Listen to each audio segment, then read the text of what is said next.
दोस्तों, महादेव कहते हैं, किसी इंसान की पहली और सबसे महत्वपूर्ण जिम्मेदारी एक खुशमिजाज प्राणी होने की है। खुश रहना जीवन का चरम पहलू नहीं है, यह जीवन का बुनियादी पहलू है। अगर आप खुश नहीं हैं, तो आप अपने जीवन में क्या कर सकते हैं? एक बार आप खुश हों, तभी दूसरी महान संभावनाएं खुलती हैं। चाहे आप जो भी करें, आप अपने अंदरूनी गुणों को ही विस्तार देते हैं और जगाते हैं।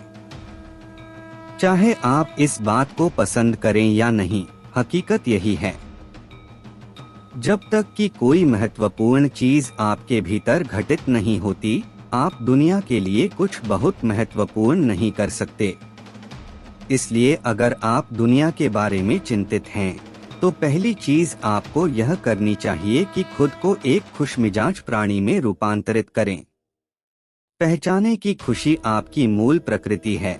इससे कोई फर्क नहीं पड़ता कि आप अपने जीवन में क्या कर रहे हैं, चाहे वह कारोबार हो, सत्ता, शिक्षा या सेवा। आप ऐसा इसलिए कर रहे हैं क्योंकि आपके भीतर कहीं गहराई में एक भावना है कि इससे आपको खुशी मिलेगी।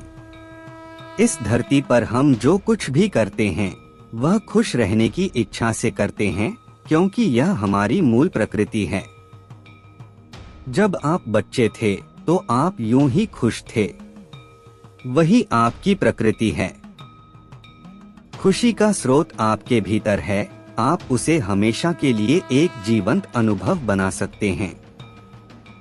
चीजों का महत्व पहचानें। आज सुबह क्या आपने देखा कि सूर्य बहुत अद्भुत तरीके से उगा? फूल खिले, कोई सितारा नीचे नहीं गिरा।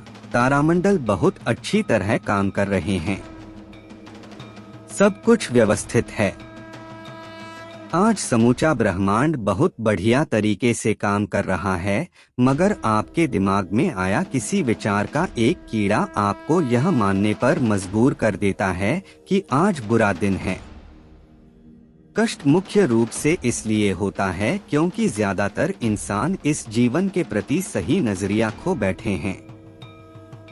उनकी मनोवैज्ञानिक प्रक्रिया अस्तित्व की प्रक्रिया से कहीं बड़ी हो गई है, या सीधे सीधे कहें तो आपने अपनी रचना को सृष्टा की सृष्टि से कहीं अधिक महत्वपूर्ण बना दिया है।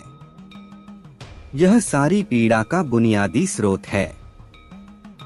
हम इस बात की पूरी समझ खो बैठे हैं कि यहाँ जीवित रहने के क्या मायने हैं।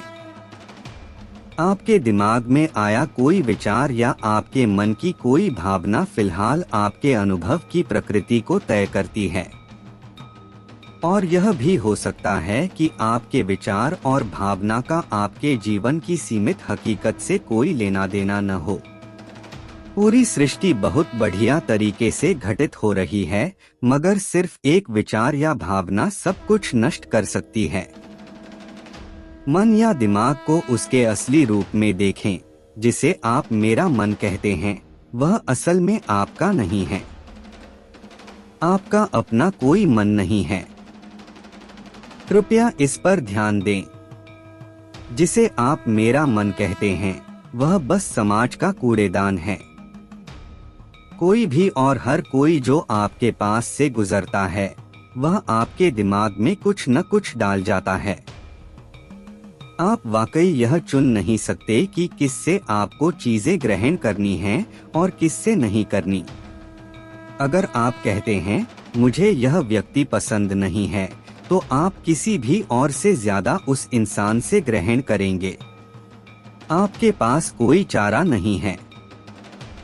अगर आपको इस बात की जानकारी हो कि उसे ठीक करके कैसे इस्तेमाल करना है, तो यह कूड़ेदान उपयोगी हो सकता है। असर और जानकारी का यह ढेर जो आपने जमा किया है, वह सिर्फ दुनिया में जीवित रहने के लिए उपयोगी है। आप कौन हैं, इससे उसका कोई संबंध नहीं है। दोस्तों, कमेंट्स में हर हर महादेव जरूर लिखिएगा और चैनल को सब्सक्राइब जरूर कीजिएगा। धन्यवाद।